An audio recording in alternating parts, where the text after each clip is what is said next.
Good afternoon, everybody. Welcome to Trader Merlin Show. It is your day. We're on Thursday. Painful Thursday after a pretty bad day yesterday as well. Sorry if you're crying in the background. My German Shepherd decided to join me in studio. Yo, what are you doing, bud? You stay over there and cry. Yeah, a little bit of a pain, more market pain, and we are right at the cliff edge for NASDAQ, which we'll discuss here today. I'll run through broader markets. We'll talk about some of the macroeconomic data. We'll talk about the tariff impact, which of course that's escalating. And then I'll walk you through three trades that, I took a bit of a flyer today. I'll be honest with you. Took a shot, and we'll see if that ends up panning out to be some winning trades by next Friday. I just did the weeklies expiring on March 7th. So let's start off with our big picture here, which is more market pain for our 1075th show. Now, I use this graphic from yesterday's program, which shows Jensen Huang, kind of this sad look on his face. And I'm pretty sure today, honestly, I don't think that he's sad at all. I think he's actually pretty happy with the way his company is performing. But the way the markets perceived it today, here is how they reacted to Nvidia's earnings. And notice we had that nice little gap up. Things are looking okay, right up at about 135 on the open. And then just literally sold off all day. This is a very rare thing.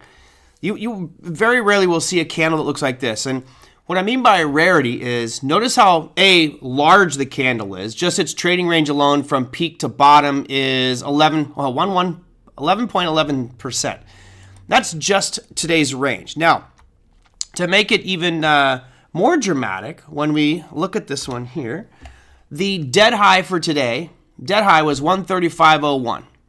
It opened at 135. So it literally went up 1 penny and then did nothing but sell off all day long. The low point on this was 120 and a penny. It closed at 120.15. So we're literally 14 cents off the dead low. Not a good look for Nvidia here. Now, to be fair, I did sell some puts today on Nvidia. I sold the 115 strikes expiring next Friday. So again, one of the main reason, Steve, and it did close right in the dead low. I wanted to go the 108s for next Friday, but the premium just wasn't enough for me. I mean, being a little bit greedy. Plus, I do think Nvidia will bounce back at some point. So if I get it at 115 and have to wait a couple of months, I'm okay with that. So that's one trade to share with you today. I'll put that line on the screen here because we'll be tracking this one at 115. So I sold the 115 puts expiring next Friday. The strike price I got on Nvidia was 115.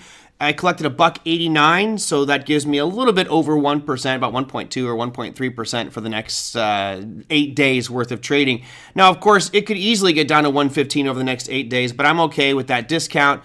The bigger question here for Nvidia is, does it hold that 115 level, which is the origin of this move that started back here on February 3rd? Or does it break down and all of a sudden I find myself at 108, which was my original area that I've been selling puts on Nvidia for the past couple of months. So that's the dilemma I have. But I think the markets are getting a little panic sold, a little oversold here. We'll talk more about some of the justification as to why this is happening in just a minute. So that's your main one. And here's a graphic I wanted to share with you that I thought was very interesting about Nvidia.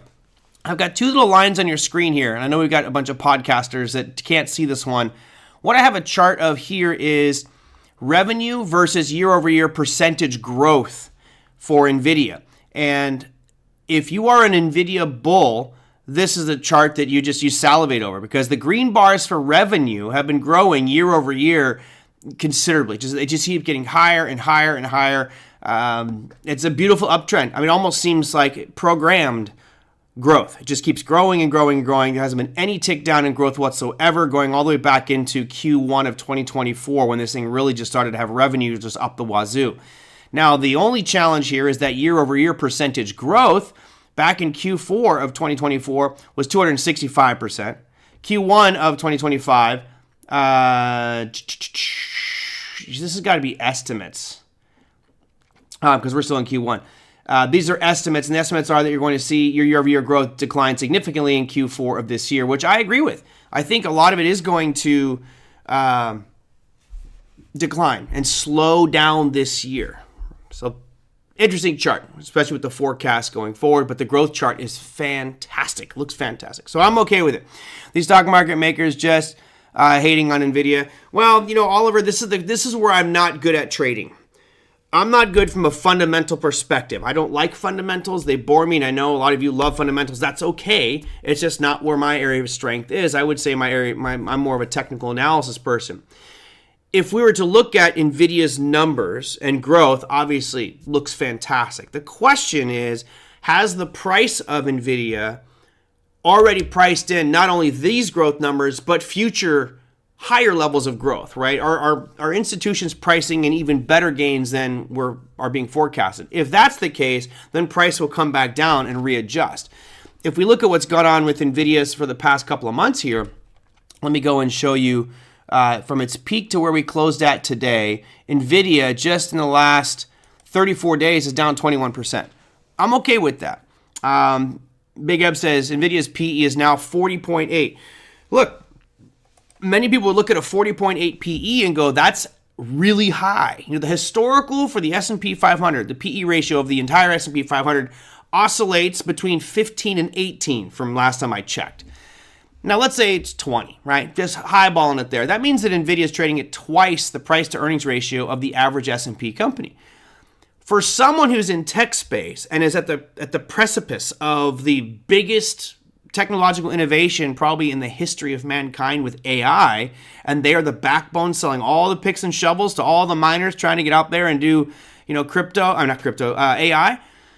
To me, 40 seems like a pretty cheap PE ratio, especially when they don't just have the hardware, they have software and server farms and cloud storage. I mean, I think Nvidia, it will long-term continue to go up, just like we had the comment yesterday about, Bitcoin. Yeah, long-term, I'm very bullish on Nvidia, but could we have pullbacks in the short term based off certain market dynamics, such as tariffs, such as panic, such as uncertainty? And I think the overwhelming answer there is absolutely yes, we could have some pullbacks along the way. Tesla PE is 138. And I'd argue that Tesla's in a lot of different business as well. So they've kind of segmented themselves not only in vehicles, but solar and driverless cars and AI and robotics. So you've got a little bit wider of a spread, whereas Nvidia is the backbone for the cars, the robots, the AI, etc. So pretty good. Yeah, Oliver, that's what I was thinking here too. I look at the Nvidia chart. It certainly could go down more. I think I'm fairly safe at the 115 level by next Friday. I don't think it'll get too far away from me. Like, I don't expect there to be, 10, 20% down day in Nvidia between today and next Friday. However, I said the same thing about MicroStrategy, and holy cow, the last few days have been absolutely brutal for MSTR. So we'll take that one step at a time. So that is your first piece there. The second part, is this market pain graphic that I brought up the other day, and I do think that this has a strong propensity to continue. So let's go look at our broad market indexes. I'll start with the Dow and then work my way up.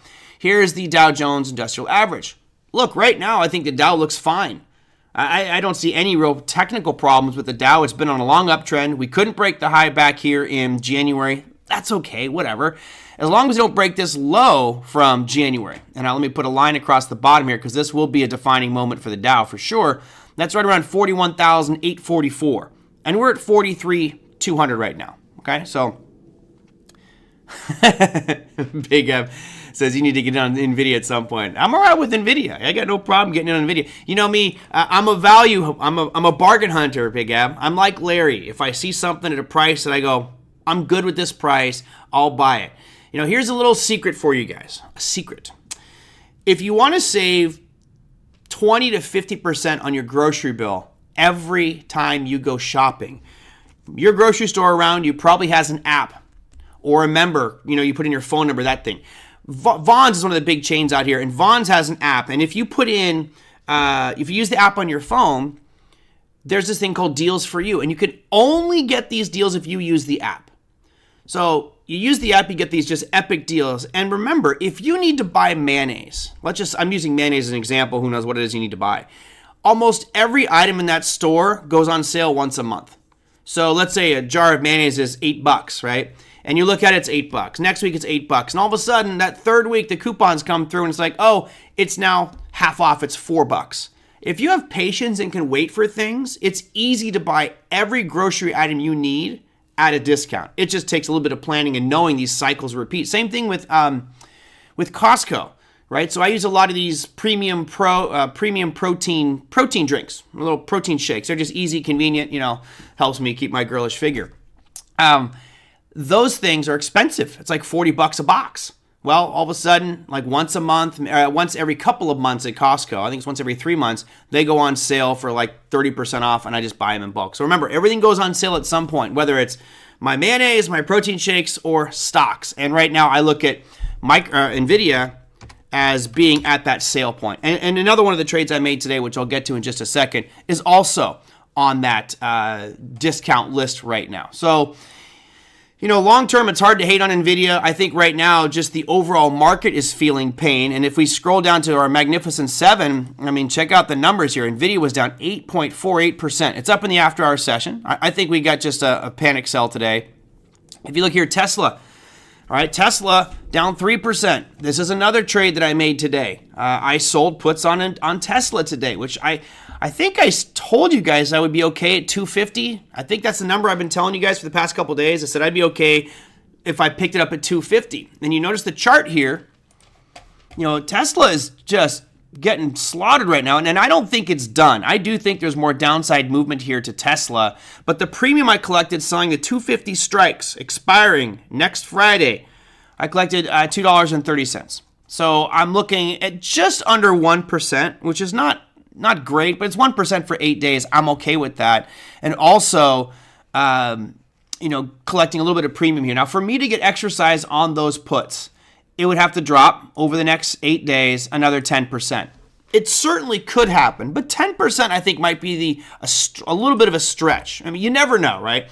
I think we'd all agree that if the panic selling continues here, or if we get some technical pieces, which I'll show you in just a second, that cause these markets to really start to go into a free fall, then I think it could really accelerate downside movement. It could trigger automated selling, and all of a sudden we get our S&P down 4 or 5% in a day, which would be pretty significant. So that's the second trade I did today. Number one was Nvidia, which I just showed you that one. Again, these are both expiring. All the trades are expiring next Friday. So Tesla, I sold the 250 strikes, collected 230, and that expires next Friday. For those of you who want a visual on that, I will throw it out here, and we'll go to the 7th, which is right there. All right, so I have between today and next Friday for it to get down to 250, which would be a 10.62% slide, roughly 10.62% slide. All right, real quick before I get too lost in the commentary, you guys are having fun. Let's see. RUT down 13%, leading indexes falling Bitcoin. Right, and Chad, that's important, really important to me, because remember, small caps usually lead bullish markets to the upside. Small caps usually lead bearish markets to the downside. And all of a sudden, not all of a sudden, we've talked about it for months, how the Russell just has not had the same strength as these broader indexes. And now all of a sudden, Russell breaking lower, and I'll go to that chart here in just a second. Absolutely. Steve says, I think the Dow will be holding its own. Lots of dividend companies in the Dow. People pull, yep. And there's not a lot of tech. There's not a lot of tech, right? If you look at NASDAQ is tech-laden. S&P's got a good amount of tech in it as well. But the Dow, if we look at the components of the Dow, let's look at the biggest factors here. Let's go, 1 second. You would think at some point I just add this to a hot list drop-down menu, but I don't. So here's the NASDAQ watch list. Let's go to the Dow, and we'll go to companies just to show you what's in the Dow. Come on. Okay. Let's think of who's tech here. Number one component of the Dow is Goldman Sachs. Nope. That makes up 8.7% of the Dow Jones Industrial Average. Number two, United Health Group. Not tech. Microsoft. Okay, there's our first one. It's only 5.6% of the index. Home Depot. No. Sherwin-Williams. No. Visa. No. Caterpillar. No. Salesforce. Okay, I'll put Salesforce in there. That's 4.3%. So between Microsoft and Salesforce, we have 10% of the Dow. Amgen. Nope. McDonald's, nope. American Express, nope. JP Morgan, nope. IBM. Now here's your next tech. That's the 13th on the list. That's only 3.6%. So we're at 13.6% of the Dow right now is tech. Travelers, nope. Apple, yep, 3.4%. So now we are at 17%. I've got to keep track of these numbers because it's going too quick in my head. We're at 17% with 4 companies making up the Dow Jones Industrial Average tech component. Your next one on here, Amazon. That's 3%. That now brings us to 20% total for tech in the NASDAQ and the Dow Jones Industrial Average. Honeywell, nope. Boeing, nope. Procter & Gamble, nope. Johnson & Johnson, nope. Chevron, no. 3M, no. Nvidia, number 23 on this list, is only 1.85%. That means we're looking about 21.85% of the Dow is represented with tech. You got Disney, Walmart, Merck, Nike, Coca-Cola, and oh, look at that. Cisco Systems just barely making 0.9%. That means we're now at 22.7%. And then you guys tell me, do you want to throw Verizon into tech? I'll throw Verizon into tech just to be a happy camper here. That's 0.6, which means we are officially at 23.3% of the Dow is tech. There you go. That was a quick, easy analysis. 23% of the Dow Jones Industrial Average is tech. But it's spread around through financials, through healthcare, through consumer staples. I mean, you've got a very diverse, big company index. So I agree with you, Steve. I think that the Dow will fare better than these markets. Because remember, there's the old adage, you live by the sword, you die by the sword. The NASDAQ has lived by the sword of tech and the Magnificent Seven. If those start to falter, as we've seen, NASDAQ's going to plummet. NASDAQ could have a big downside move because it is so weighted. Let's go back to that same comparison and just look at the NASDAQ 100 companies to get an idea of what their weightings are. I mean, Apple, Nvidia, Microsoft, Amazon, just those four alone look to be about 28% of the index. 28% just in those four companies. Then you got Broadcom right behind it. You got Meta. Tesla's down there at 2.8%. So these are heavy, heavy, heavy hitters. What did the Magnificent Seven do today? Well, we were walking through that. Tesla down 3%. You had Amazon down 2.6%. Now, they all still have a pretty nice trajectory, but it's certainly starting to show some weakness over the past month, let's say. Here's your Alphabet or Google. You know, Google, we had that little demand zone there. I was actually thinking of selling some puts at the money. I'm glad I didn't because it has just been in a free fall since then. Right now, you got to ask yourself, well, where's Google going to stop here? You know, you do have a little level right around 166, but it doesn't look great. And does it get all the way back down to 150? It certainly could, and that would be breaking these markets even more to the south side. Meta, 2.29%. Now, it was one of the better looking charts. Still looks like a glorious uptrend here. So I would say out of all the ones so far in Magnificent Seven, Meta's your best. Meta looks great. Microsoft, wah, wah. Look, Microsoft's been weak since July of last year. It's not been able to make a new high. It's teetering on these lows. We could throw a line right where we're at, kind of right on these lows here. You know, right around 389, 390. That's a tough spot for Microsoft. If it breaks that, you know, now you're going to start searching out new lows. So almost everything here in tech is looking weaker. And here's here's Apple. Apple had that all-time high back in December, came back down and retested this base. It's rallying, but not making new highs. Again, I'd put a line right across the bottom, and that would be, you know, my breaking point. So a lot of these big names, Nvidia getting close to that demand zone. Tesla's ripped through it and trying to find a new one. Amazon is searching for a demand zone right now. Google searching for a demand zone. Meta, okay. Microsoft coming right into one. So I think there's a lot of pain here, you know, and I think the graphic summarizes it, just kind of this creeping bear. And if we focus on what got us here, what made all of your long-term portfolios so big has been this Magnificent Seven. So again, it's just critical we keep our eye on those seven and then go back to our broader market indexes here and look at what they have done. So we already looked at that NASDAQ. This one is pretty bad. You know, I've had this line drawn here kind of at the tippy toes of the sideways consolidation since November of last year. It's really since the election. We've now breached that. You know, so the question, this would just be modifying and torturing the chart. You know, do we go to here? Does that now extend that out? I mean, that really is the bottom end of it. And then, of course, we could add a new line. It comes down to here. You know, we keep switching these up. But I think right now the NASDAQ is broken. It just feels like we can't make that new high. And now we're starting to make some new lows, especially the way we ended today. I mean, literally at the dead low for the day. That is a very bad sign for the NASDAQ. And this was really, in my opinion, precipitated by two things. Number one is Nvidia's earnings, which people feel it's going to slow in the second and third quarter of this year. They're pricing that in. And then I think the Tesla effect is a pretty important one. You're hearing more and more backlash against Elon Musk. And while Elon Musk himself should be separated from Tesla, people tie him to that product. And because of that, I think you're seeing the anticipation of Tesla's numbers, of sales numbers for Tesla, really start to take a hit later this year. So I'm okay to take a small attack at those. Those are 10 contracts each for Tesla and 10 contracts for Nvidia. So not a big position. Ends up being 1,000 shares if it gets down to those levels. But those are 2. All right, I was missing on your conversations here, so bear with me.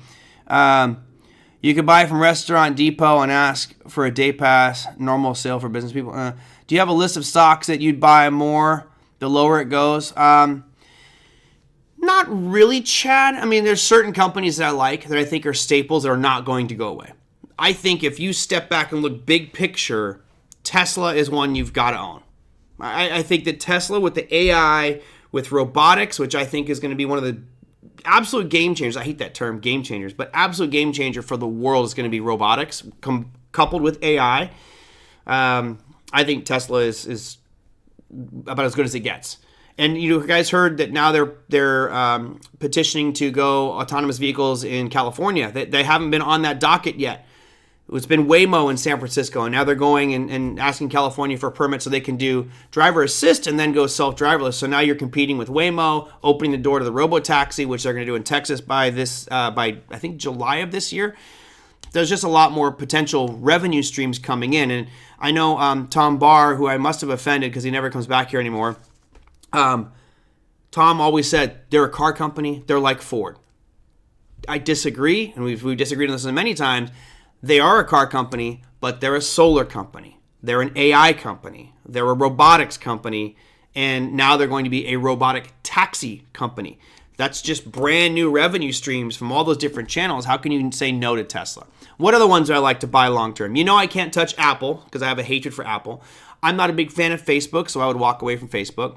I would like, if Microsoft took a big dive, I'd be happy to buy Microsoft. I'd be happy to buy JP Morgan. I mean, JP Morgan, how can you not want to buy one of the biggest banks in the United States that's using blockchain technology? They're the first bank to use blockchain technology. I would also be interested in Bank of America because Bank of America is now at the forefront saying, not only are we looking at custodying crypto assets for our customers, but we're also going to be building our own stable coin, which now allows them to have a huge quick on-ramp from fiat currencies into the crypto world. I mean, these things make me a long-term believer of those financial institutions, JP Morgan and Bank of America, particularly because of their foray into digital assets and using those technologies. I guess you could say there's some food companies out there I like Constellation Brands. But if other than specific companies, Chad, I would go towards ETFs. I would look at diversified ETFs, just to cover my bases there. Slick charts. Who put slick charts? Tesla has a new patent on FSD. I think they got a ton, John. I think they got quite a few. I still say I should buy UHC.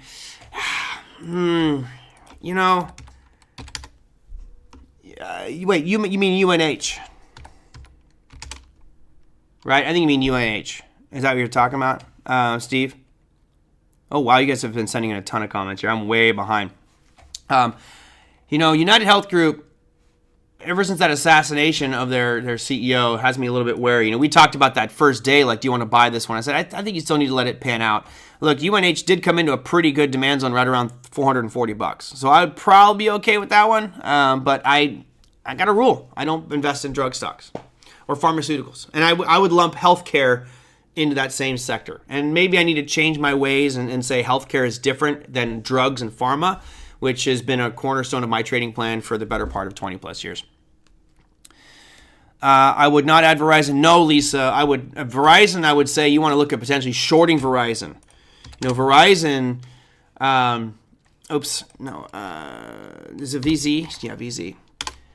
I would say shorting Verizon is probably the better bet to go here. And the reason is it looks like Musk is going after them about their service not helping out the government very much and how this Starlink can do a much better job. And he has the pull. So he could very easily get those contracts switched over from Verizon to Starlink. And that would crush Verizon. It certainly would be a big negative impact on their business. And, let's be honest. I think that at some point in the future, I don't know how long it is. You guys let me know in the chat. Just a yes or no. At some point in the near future, we probably will be using more satellite communications for internet, for cell phone and all that stuff. And a lot of these cell phone companies might start to feel the pinch from something like Starlink, which has this global mesh where I can now use their service and go anywhere and not pay roaming fees, roaming charges. Do you think that that is going to have a significant impact on traditional telecommunications companies? Yes or no? I'm just curious what you guys think. I'm in the camp of yes. Starlink. Did I say it wrong? Starlink is what I meant to say. Let's see. Tariff uncertainty adds to selling momentum. Hey, thank you, Andres. You went right into my next discussion. Tariff talk. I know this is AI's version. Some of these flags don't make any sense, folks. I was looking at the colors. I'm like, China's kind of close, but I don't know. These other flags, like the American flag with just red stripes as opposed to white stripes. little symbolic here. Or sorry, blue stripes instead of white stripes. Yeah, a little odd there for ours. But anyway, what about tariff talk? I had to take a bunch of notes today because it's getting kind of crazy with regards to tariffs. I do believe, and let's see, majority of people here saying, yep. Christopher says no. Most of you saying yes. And again, there's no right or wrong answer. It's just an opinion at this point. If you're part of that yes crowd, then you need to look at some of these telecommunication companies like T-Mobile. T-Mobile is... Oh, no. What are they? They're part of something else. But you got AT&T. AT&T looks absolutely fantastic. Their chart looks great. I wouldn't short this thing right now. Verizon, which is VZ. This one actually looks pretty decent from the rally here, but I do think if you believe that Starlink could start to eat away at this business or put themselves in a much bigger cell phone carrying capacity, then I think it would be a good idea to start looking at some of these as short opportunities. But again, it's all just what you think about these markets going forward. AI says satellites to fill coverage gaps. That makes sense, right? Because there's certain places you can go where there's no cell phone. Oh, thank you, Oliver. TMUS? God, why did I not know that one? US, Tumus. Wow. I mean, these guys look like they've just been crushing it. These charts look absolutely fantastic, right? Telecommunications obviously doing great. Who has total control over Starlink? That's going to be SpaceX. SpaceX, which is not part of Tesla. I know, it sucks. Which is why, I mentioned this that, T is AT&T, that one I got. I mentioned this a while back where I said I think the biggest IPO that may happen in the history of financial markets is going to be SpaceX.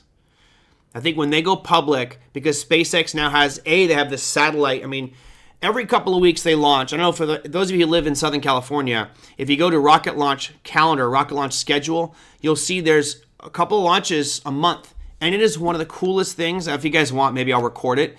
There was one a week or so ago, and all my neighbors have children, right? So I'm like the old man in the neighborhood with no kids. I got a German Shepherd.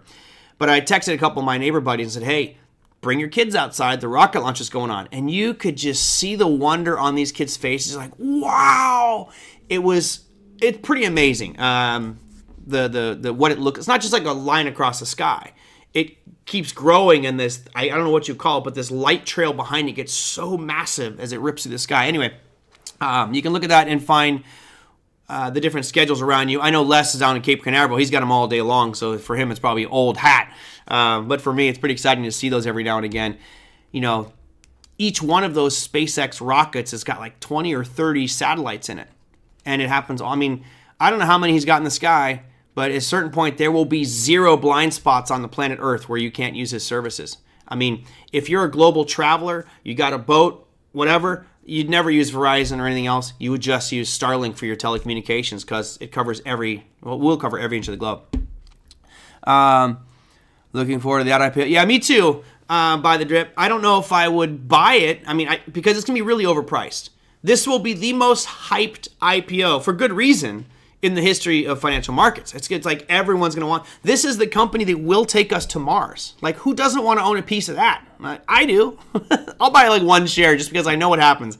Typically, after an IPO, you get this huge pop-up, and then it sells off, and maybe 30 to 60 days after the IPO, I'll buy into it. But yeah, it's going to be crazy. Which name, Oliver?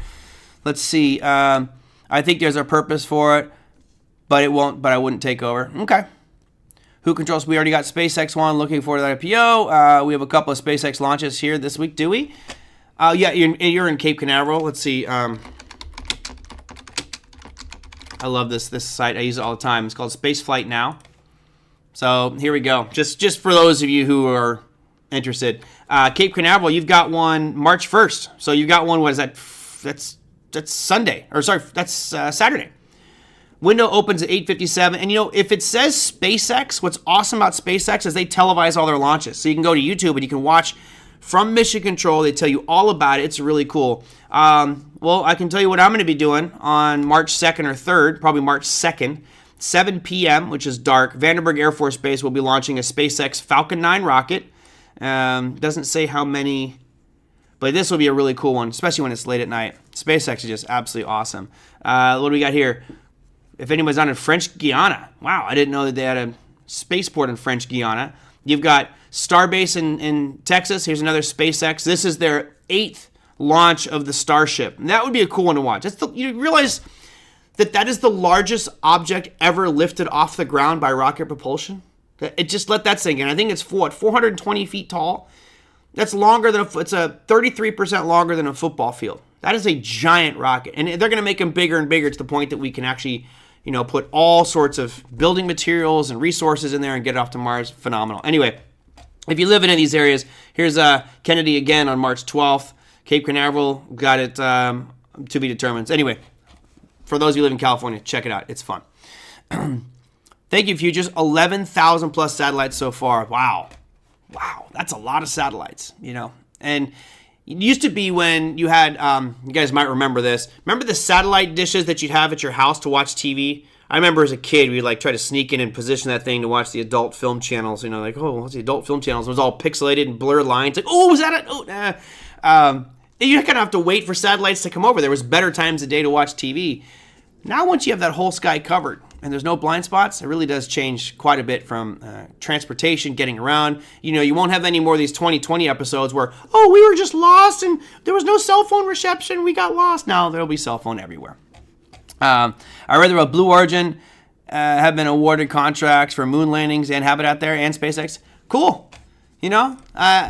Let's do it. I mean, why not do it as a test? If we can't build a habitable structure or biosphere, whatever, on the moon, then how are we going to do it on Mars, right? We need a practice surface that's a little bit closer than Mars. And, I think it'd be pretty cool at some point we can sit back and with binoculars and you can see them moving around a little base on the face of the moon. That'd be pretty. The point that all of a sudden we kick back and look up at the beautiful moon and there's like a McDonald's logo that they paid to go have McDonald's advertise on there. All right, D. Oh, cool. Good. Well, welcome to the fray. And you're out in Jersey. So welcome from Jersey. Yeah, tell Larry hi for me. One of my faves. I love having Larry on the program. But you better be on the right side. If you're using them long term and you're going to hold them for months, absolutely not. I cannot emphasize enough how you should never hold a leverage ETF. Oh no, again? I'm spinning? I don't get it. This program uses Starlink. Hey, Big Eb, I'll tell you what. Maybe I will move to Starlink. AT&T, this is fiber optic, and I'm getting spinning wheels almost every day on this show now. I'm not sure what the deal is there. Really frustrating, unfortunately. So I'm going to discuss using leverage real quick. And the question was not just using leverage, but specifically on MicroStrategy. Look, you got to be careful with MicroStrategy. MSTX is one of those ETFs. This is a double long MicroStrategy. They're going to have to split adjust here. They're going to have to redo this price chart. Because right now it's at $20. But I mean, back here in November of last year, the MicroStrategy double long ETF hit a high price of 220. So you're down 90% right now. 90% off this bad boy. And over time, it will decay no matter what MicroStrategy does. So this, I would stay away from these triple leverage like this unless you're day trading. The other one was MSTU. There's MSTU, which is the same picture. Your consideration with these is volume. And as you can tell, 70 million traded on this ETF. Very liquid ETF. And let's go to MSTX. MSTX, I think, is a lot less, 11 million. So MSTU's got the most liquidity out of those two, but I would say be very careful with them. MicroStrategy by itself is ridiculously volatile, like incredible. It's just downright dangerous to be trading that one. All right, so I mentioned the tariff talks. We didn't get deeper into this, but let me go in and explain the concerns here. So with regards to the numbers, obviously, we've got the 25% tariff on Canada and Mexico. To me, those are the most damaging ones because that disrupts very close relationships with our neighbor to the north and our neighbor to the south. I hope that those don't get put into effect, but that's supposed to happen next week. Right? We're going to get that, the 3rd is the 1st, so it's going to Tuesday. These 25% tariffs are supposed to go into effect, and of course Trump is saying, well, you didn't do enough about immigration and you haven't done enough about illegal fentanyl. If it's illegal fentanyl, then how do you know if it's getting into the country? I'm just curious on that, how you figure that one out. So those two, we've already got a 10% tariff on China. Now there's talk track of another 10% on China, which I think is pretty bad. And then we have all the reciprocal tariffs. To me, right now, I don't think the markets are worried about it. I think they're starting to think about the impact of all these. And I do believe that that's part of the reason why we're getting this weakness in the broader market. So here's your S&P today. S&P still hasn't broken down below that lower box. It must be my connection. I may have to call AT&T and see if there's something wrong with my router. I'll go do some more tests here. Probably have to do it this weekend, unfortunately. So you're going to have to deal with me one more day of spottiness, unfortunately. Thanks, John. I'm not sure what's going on with this stuff. All in all, S&P is, to me, the dog that wags the tail. So at this point, I would say we're okay. Right? It doesn't look too painful. We have certainly a big pullback off of those highs. That's okay. I'm all right with that. But look at the drop we've had just over the past 6 days. Not only is it a 4.7% slide, which is okay. Right? I do need tech support, y'all. Come on over, bud. You can help me out anytime. I've actually had Jeremy came over to help me out with the internet here and early on. But for some reason, I don't know. I have AT&T fiber, and it usually runs really hot, runs great, but all of a sudden, I think it's because more people in the neighborhood might be using the 5G and more people working from home. But, sorry, not 5G, but fiber. So I have 1 gig up and 1 gig down. I should have great internet, and I'm not getting that. So maybe I need to talk to AT&T. If I'm paying for it, I should get it. All right.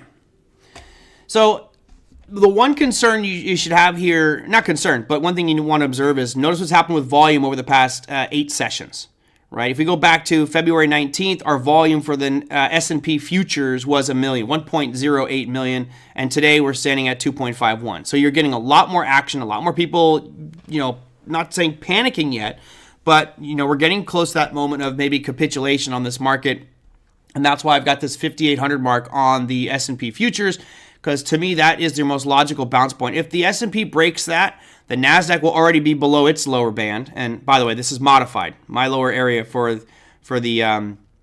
NASDAQ was here, and we breached that today. You look at the Russell 2000, we've looked at this chart already, but this is a pretty bad piece here. Yeah, I see the spin too. It literally says no data and then excellent condition. So something is causing. So I will share this with you guys here. Here's my mission control, just so you guys know. Let me bring it up for you over this side. It's going to create a big loop, but let's see. So this is my control panel that I do with the show. And there's a little part down here at the very bottom, which unfortunately you can't see. But it gives me drop frames, tests my internet, and tells me how all my connectivity is. Everything is 100% fine. There's no issue there whatsoever. So I almost feel like this is a YouTube thing, but I can't imagine that this would be that regular with YouTube. They probably would fix that. Oh.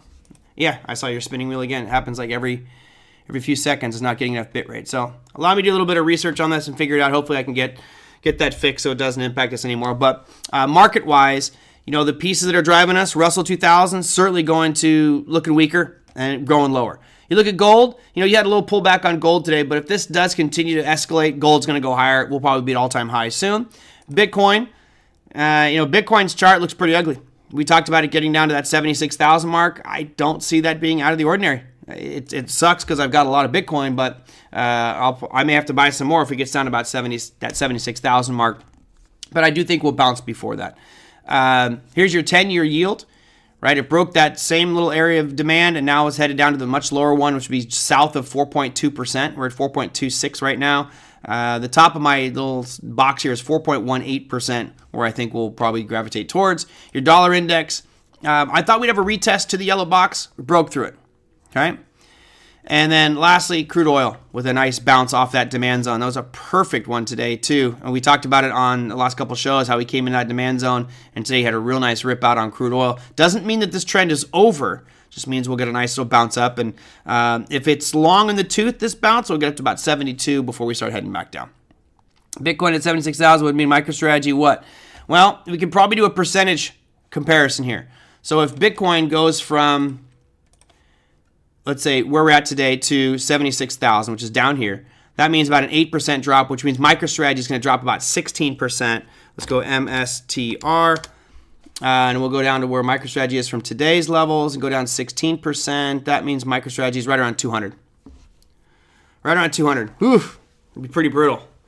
That would be a little bit of pain. I'm gonna have to, unfortunately, I did offload some of my MicroStrategy at a loss, which now in hindsight is looking like a pretty good choice.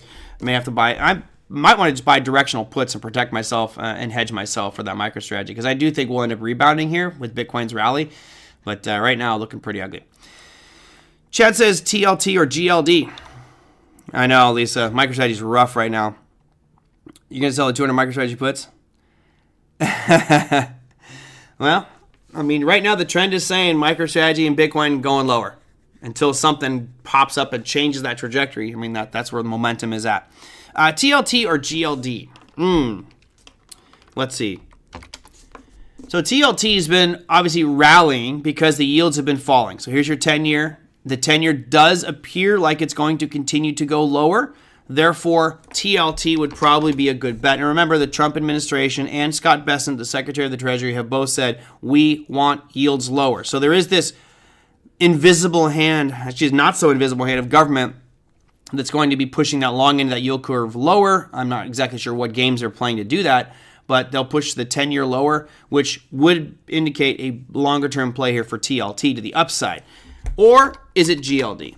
Look, I think... For me personally, I would go with GLD. I think that there's less manipulation with GLD. I think that when it comes out that the gold is not in the vaults at Fort Knox, I think gold's going to rip.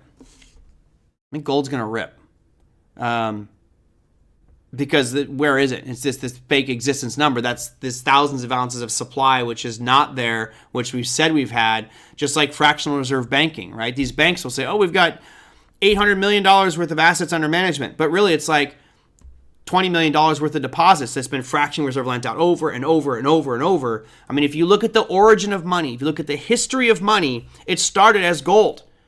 Gold was put into vaults, and the vault owners would issue paper certificates saying, okay, this is worth X amount of gold. And they realized that most people were just leaving their gold in the vault anyway, so we can lend out a lot of it. Fractional reserve banking was born. So kind of pricey, though, for the reason I reckon, suppose. You have the 225s for tomorrow. Okay. Well, you 225, I think you'll be okay for tomorrow. I'm really kind of surprised. We were looking good yesterday on MicroStrategy. We were up to about that 263 on it in the after-hour session, and then today just opened and just sold off all day, and really a lot of it having to do with Bitcoin.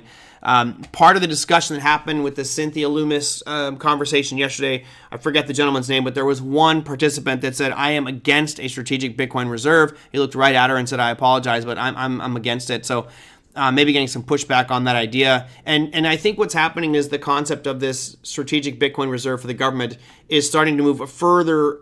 Maybe it's just not progressing towards a reality.